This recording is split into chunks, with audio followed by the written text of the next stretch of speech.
Assalamualaikum warahmatullahi wabarakatuh. Perkenalkan, nama saya Vinky Enggar Pratiwi selaku mahasiswi dari Universitas Mandala Waluya Kendari, program studi S1 Farmasi dengan NIM F2019-01020, kelas C1 Farmasi. Dalam video kali ini, saya akan mempresentasikan mengenai materi anti kanker, yang dimana tujuan video kali ini dibuat yakni untuk memenuhi tugas perkuliahan farmakologi 2 sebagai persyaratan ujian akhir semester.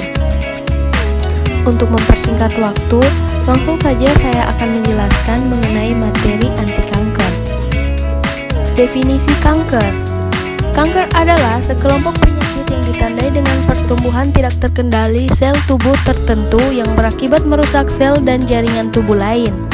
Bahkan sering berakhir dengan kematian.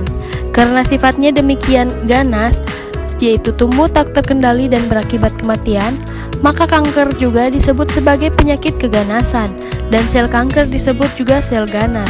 Semua sel tubuh dapat terkena kanker, kecuali rambut, gigi, dan kuku.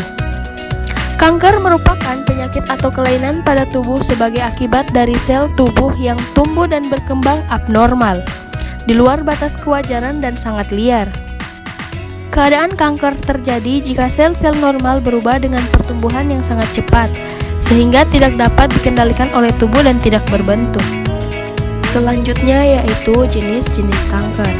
Kanker diberi nama berdasarkan lokasi awal mereka muncul, dan dapat dikategorikan menjadi 5 jenis, yaitu yang pertama karsinoma, kedua leukemia, ketiga limfoma, keempat mieloma, dan yang kelima sarkoma.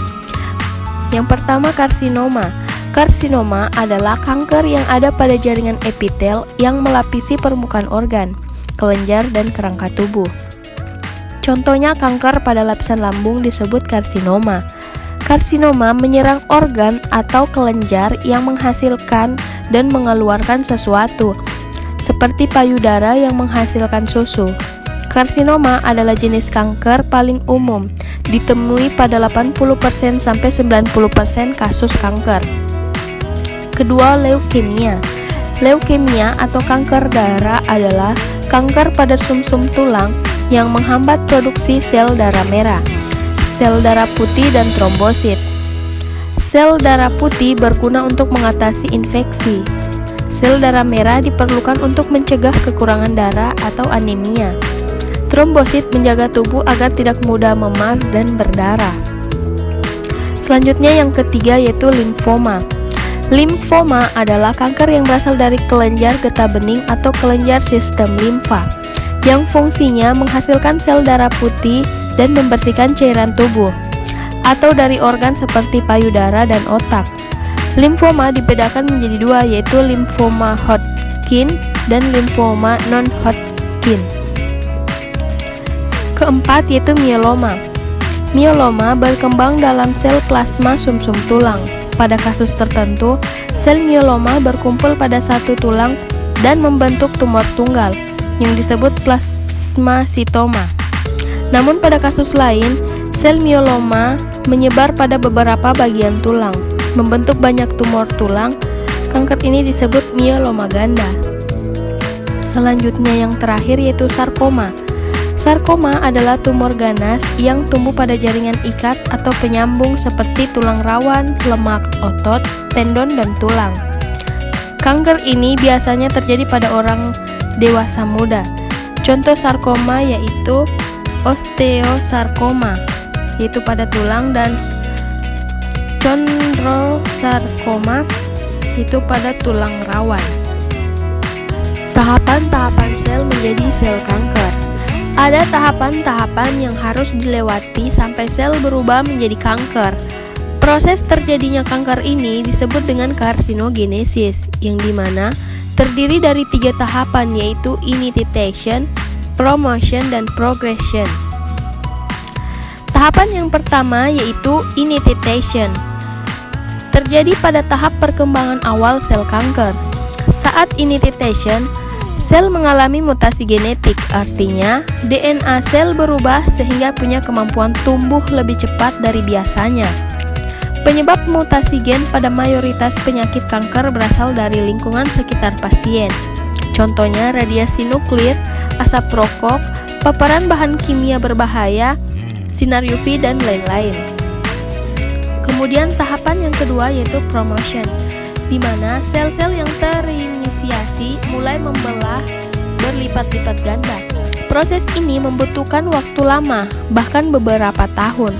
Untuk kasus terjadinya kutil seperti disebutkan sebelumnya, terjadi juga pada tahap promotion, dengan catatan dia tidak mengalami perubahan di tahapan ketiga yakni progression.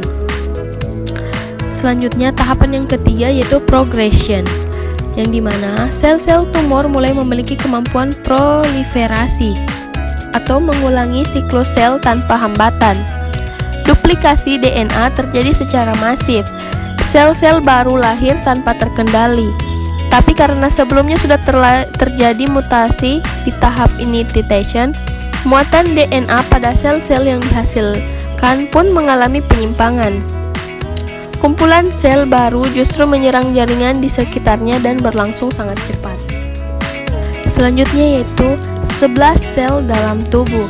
Yaitu yang pertama ada stem cells atau sel induk, bone cells atau sel tulang, blood cells atau sel darah, muscle cells atau sel otot, fat cells atau sel lemak, skin cell atau sel kulit, nerve cells atau sel saraf, endothelial cells atau sel endotel, kemudian sex cells atau sel kelamin, pancreatic cells atau sel pankreas, dan yang terakhir yaitu cancer cell atau sel kanker.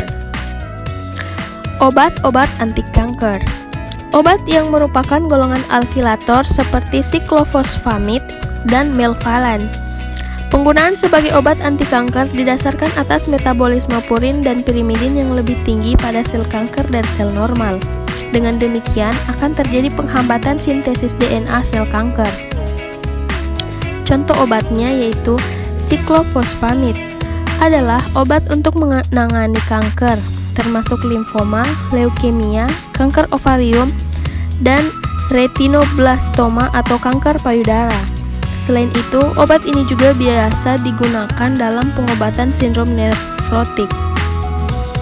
Siklofosfamid bekerja dengan cara merusak DNA sel kanker, sehingga menghentikan pertumbuhan sel kanker.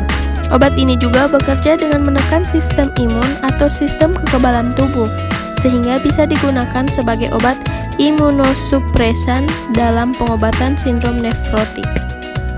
Selanjutnya ada gambar sel kanker, yang dimana sel-sel yang normal tersebut terkadang bisa berubah dan tumbuh tidak terkendali, sehingga merusak sel-sel dan jaringan tubuh yang normal. Sel-sel yang tumbuh tidak terkendali inilah yang disebut sel kanker. Pertumbuhan sel yang tidak terkendali ini dapat mengganggu fungsi kerja organ-organ tubuh. Itulah tadi hasil presentasi mengenai materi anti kanker. Semoga dapat bermanfaat bagi yang mendengar. Mohon maaf juga apabila dalam penyampaian materi masih terdapat kekurangan. Saya ucapkan permohonan maaf dan terima kasih. Saya akhiri, wabillahi taufiq wal hidayah. Wassalamualaikum warahmatullahi wabarakatuh.